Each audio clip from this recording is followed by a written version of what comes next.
Welcome to the Salon Owners Collective podcast. Each week on the podcast, you'll hear stories and tactics from experts and influencers who will provide you with actionable steps to transform your business and your life. I'm your host, Larissa McClellan, and I help salon owners move from stress and overwhelm to lead a life of freedom and profit by implementing a strategic framework to grow and scale their business. So wherever you are in the world, I want to officially invite you to join me in this episode and make an important step in your journey towards more freedom and more profit.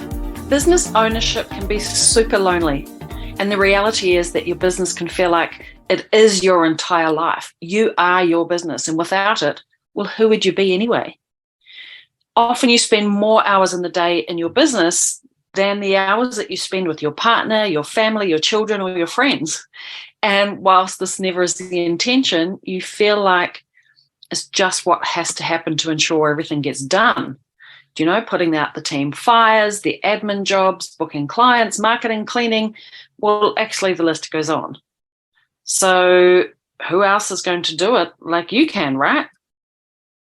Then when you get home at the end of a busy day, you're actually exhausted, like all talked out. The kids are wanting to spend time with you, needing your attention. You have to help them with their homework, take them to swimming lessons.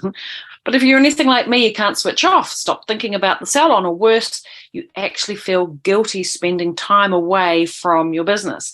I know this was me for many years in my salon. So in this episode, I want to introduce you to one of my dear friends, Melinda. Now, Melinda and I have worked together inside of the Salon Mastery program for many years now, but she's completely turned her business around from being in the trenches, down in the dirty, deep, dark holes. We cried together on our first call, and now her salon is thriving, and she is in her newfound role as Salon CEO. Now, Melinda started her business, Ginger and Spice, with no clients, no team, no experience in running a salon. But now with a thriving team, she's got 6 stylists. Melinda spends 99% of her time working on the business, leading from the front, installing new initiatives for the team and for the business in order for it to thrive. She's off the floor, of course, and actually, she's never been happier. I want to dive into this topic of how to create freedom in your business so your business can grow, and also in your life as a salon CEO, once and for all, without overworking, without the overwhelm. Let's dive in, and I want you to meet Melinda. Hey, welcome to the Salon Owners Collective podcast. I want to introduce one of my dear friends, Melinda. We've worked together inside of Salon Mastery for many years now. Melinda has completely turned around her business from being bogged down in the trenches. Well, I think I mentioned before, we cried together on our first call, and now in her salon, she is thriving and she is enjoying her newfound role as Salon CEO. So I'm excited to share this chat with you. All right, let's dive in. First things first, tell me a little bit about your background, Melinda, your life. What was your greatest struggle or concern before joining Salon Mastery? Well, I've thought about this a little bit, and I think before I met Larissa, I felt like I was just so alone, and I felt like nobody really understood, and I couldn't even really come home and talk to my husband, or I couldn't really talk to anybody because nobody really understood the different stresses. So I had young kids, and I started the salon purely because our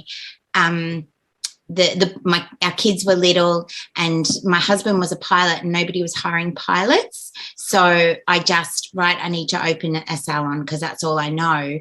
So I opened the space with no clients, and I hadn't been hairdressing for a couple of years. So it was massive. And I met Larissa online, and to feel like she really understood was the most incredible experience.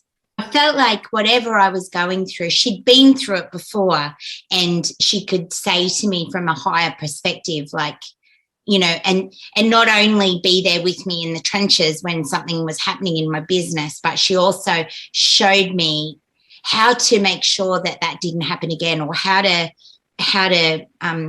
learn from the situation to put something into place that like protected me in the long run.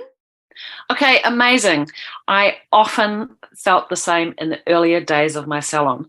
What would it have meant to you for your business if things had stayed the same? And what about you personally? Well, I feel like if I hadn't have got the support and help from Larissa and Salon Owners Collective, I feel like I probably would have been a burnt out shell of a person. I don't think that I would still be in business, and I don't think that my marriage would have survived it. I think, and I get a bit emotional when I think about it, but it was really tough. The kids were really little.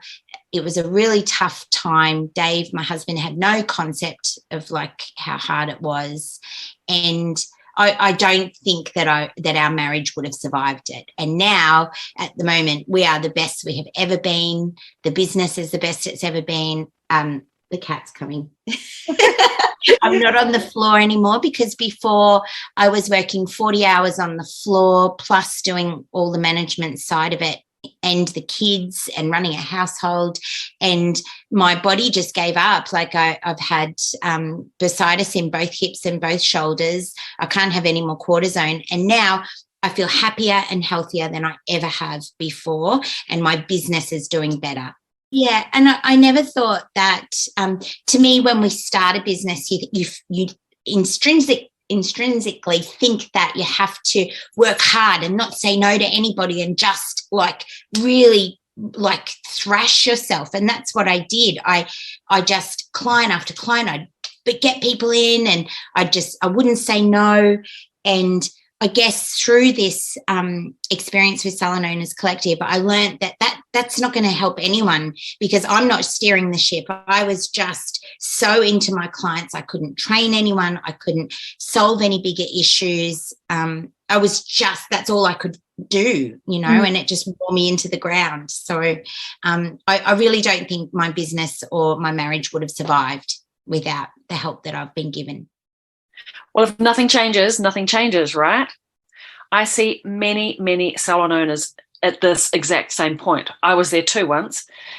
You might have young kids, other ventures taking your time away from the business, or you might be just so stuck inside of your business that you don't know how to grow the business any further. So I'm super curious, what made you choose Salon Owners Collective over the other salon coaching programs?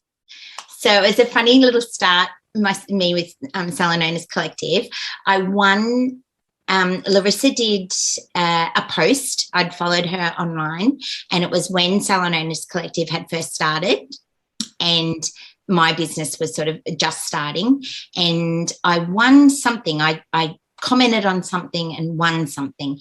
And now that I know that behind the scenes, it was probably her trying to get guests and the way that we do, but it was awesome.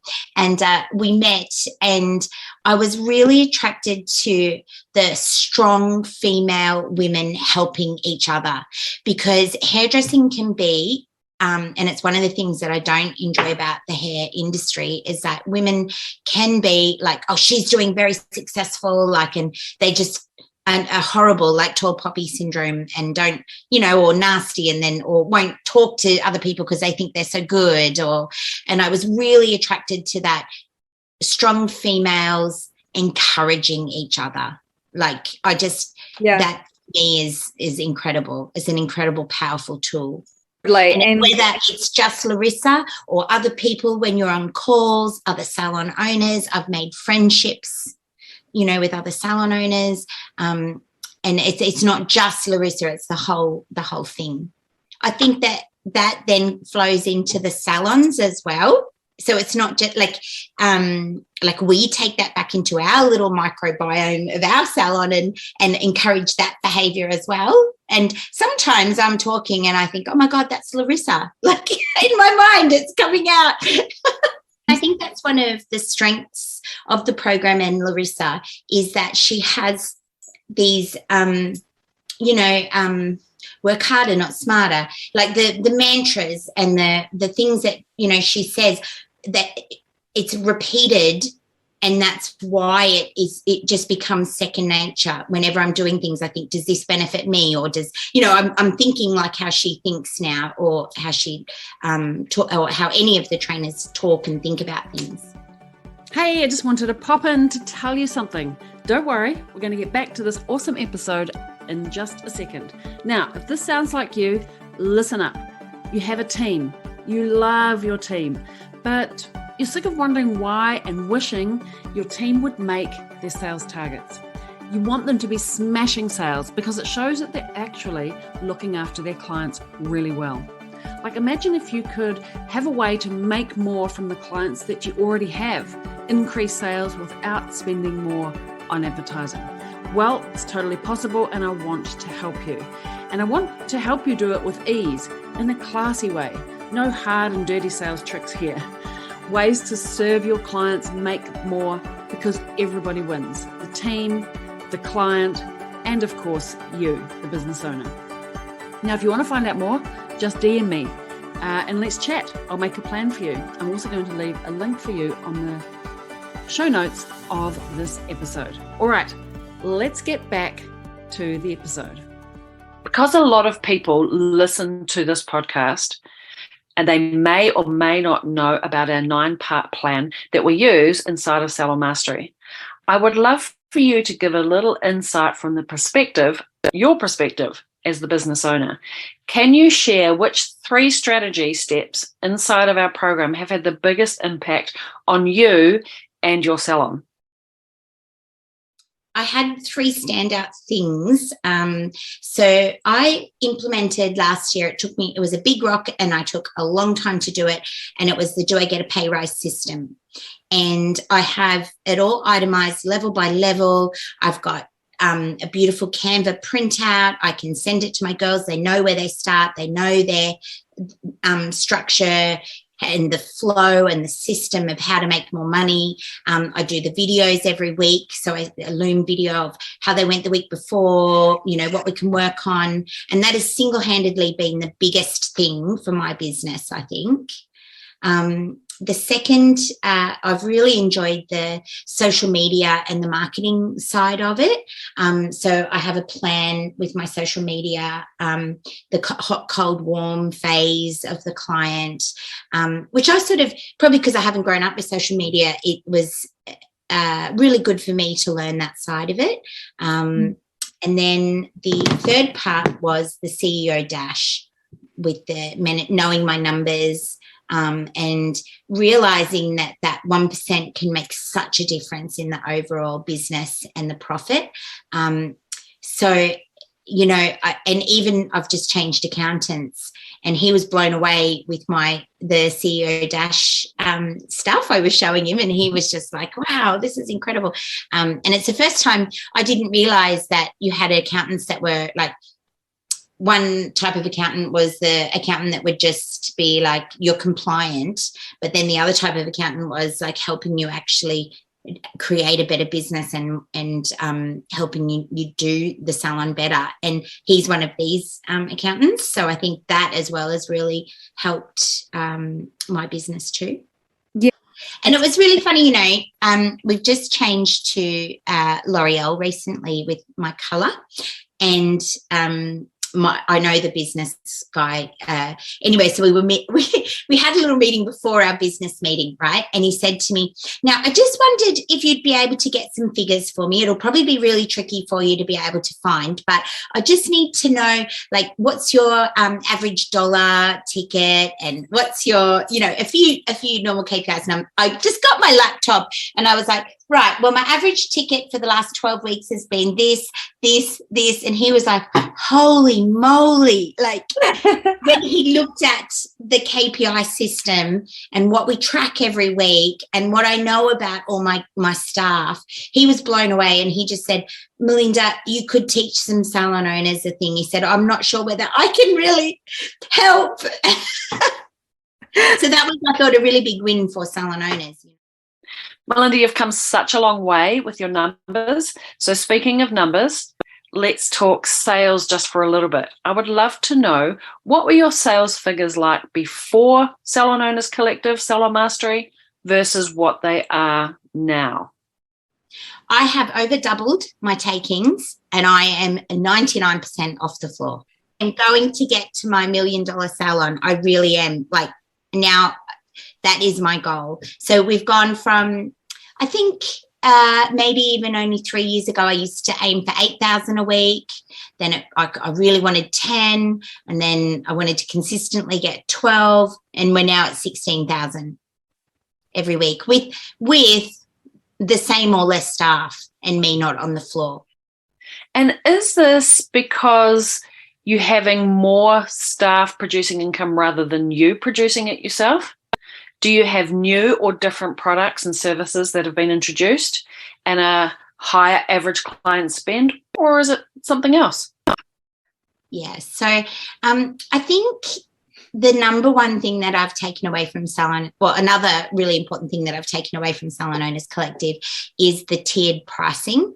So and with me not being on the floor, my goal is to train my new staff, my new apprentices, because there is a shortage of hairdressers in our industry, especially in Australia. So I've focused on the grassroots, and that's come directly from Larissa. And so my time goes into them, and we have them income generating faster. And so we've got more guests being serviced. The younger staff are like doing hairdressing earlier. They're not just cleaning, and they love it more, and they're learning more, and they're progressing faster. So I've got a second-year apprentice who is, she's comparable to my seniors that have been hairdressing 20 years because she's been with me longer. She's grown through that whole system, and she's my second biggest earner in the salon, and she's only been doing it 2 years. That's the power of it. And I don't think you need to and I think as well then the way that I interview new staff has changed as well, because before I would have looked at, well, she's hairdressed 30 years, so she must be incredible. It's not that. I'm now looking at nice, kind people that will work within our framework and that will learn, that have that that want to learn, because that has suited me so much better than hairdressers that have come in, promised me the world, like I'm incredible, like I've been hairdressing this long, and stolen all my clients and opened up down the road.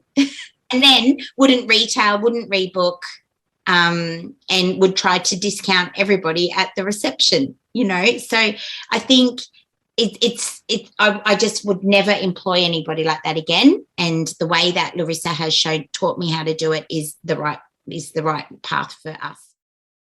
Yes. Working less on the floor and having the time to work on the business and seeing better results is the key to Salon Mastery. You've smashed it in your time since joining Salon Mastery. Since we're already talking about wins, what do you think has been or has had the biggest impact on your life? So the two biggest wins are the structure, and then the other side of that, the freedom. They're the two things that that are now holistically part of my life, not only at home, but at the salon as well. Oh, Melinda, I love that. Watching you grow and shine throughout our time together has been one of my highlights for sure. Not only that, we get to make good friends along the way, which I love. On that note, do you want to finish this sentence for me? I almost didn't join Salon Mastery because...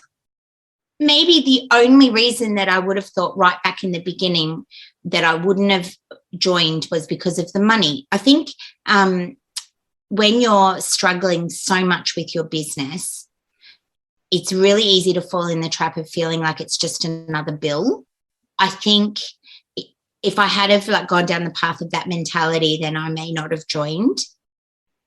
But then when you join, you actually see the value. Like that price is nothing when you when you see the value of what that actually brings to my business. It's priceless. You can't put a figure on it, And finish this sentence. But I'm glad I did join because... I'm glad I did join because I now know that there is no value on that joining fee or that price that I thought was just another bill. Like I now see that it's just changed my whole life, and I don't think you really can put a price on that. So I am super glad that I did join. Yes, I've seen so many salons positively impacted from within Salon Mastery. Lots of friendships made. Can you tell me from your perspective, what was one result or impact or bonus that you got out of Salon Mastery that you didn't expect to gain? Friendships. That was the added bonus. Like, I guess I thought that I was, that I'd get help in my business, but I don't think I ever really thought that I'd genuinely love and care for the people that sometimes I've never even met, and I think as well, the other side of that is that I'm rooting for someone else's business that does the same as me, but I'm like, yeah, good on you. That's great. Like I love that. Like, it doesn't feel like I'm so alone or so self-centered and so in my own world. I feel like I've got another family. And as well, when I look back to the person that I was, like, you can ask Larissa, I didn't even know how to join a Zoom meeting. Like, I could not have even done that. Now, spreadsheets are my friends. Loom. I hated numbers because I didn't understand. I didn't know and I didn't understand. In my mind, I felt like I was just a hairdresser. Like, and maybe in my mind, I thought I should be able to do this because this is like the natural progression. But now I think I'm a business owner. I'm not just a hairdresser. I understand the business side of it. And it's sort of like you've got to do your apprenticeship in the business side of it to understand. Yeah, I find it difficult now to go back to the old, hairdresser head. Why did she just put that colour in that bowl and not use it? Like, like it's very hard to, go back to maybe the person that I might have been where I thought, oh, that's all right, 10 grams of colour won't help. Now I know that 10 grams of colour is actually $23,000 wastage for the year. I think because I was a part of Salon Owners Collective before COVID, I think that I may not have survived that either if I hadn't have had the backing and support of Salon Owners Collective, if I look back. Because it was such a unique and scary time to be in business. I think if I had been alone, I may not have dealt with it as well as what I have dealt with it. And I think having the time and the lockdowns and whatever that we've had, I've really been able to utilise that time because with Salon Owners Collective and all the information and the hub and the things that I could work on. At the moment, with everybody talking about recessions and things like that. And, Larissa said not long ago in one of her intensives that she actually increased her business 20% through a recession. So knowing these sort of things and knowing that these things are possible, you're able to focus on those things instead of the holy crap, we're going into recession or whatever. Like, you're able to focus, because I haven't got time to focus on anything other than like really important and really motivational stuff. So I feel like if I didn't have that, then I would probably be more inclined to be bought into the like, oh my gosh, what? Amazing, Melinda. Thank you so much for joining me on this podcast. I really, really appreciate your time that you've given us to put this together. Is there anything else you want to say before we go? One of my team members, the really good second year, she said to me, she had a particularly rough day in the salon one day, and she said to me, Melinda, hairdressing is an extreme sport. And she said, and I don't do sport. And I've always thought about it in my mind. And then I remember saying to her, if you think hairdressing is an extreme sport, being a salon owner is an extreme sport, and it's never really left my mind, that it is just such a tricky thing to go through. And that's a wrap. Melinda, I love hanging out with you inside of Salon Mastery. Thank you so much for agreeing to share on this podcast and sharing your Salon Mastery experience.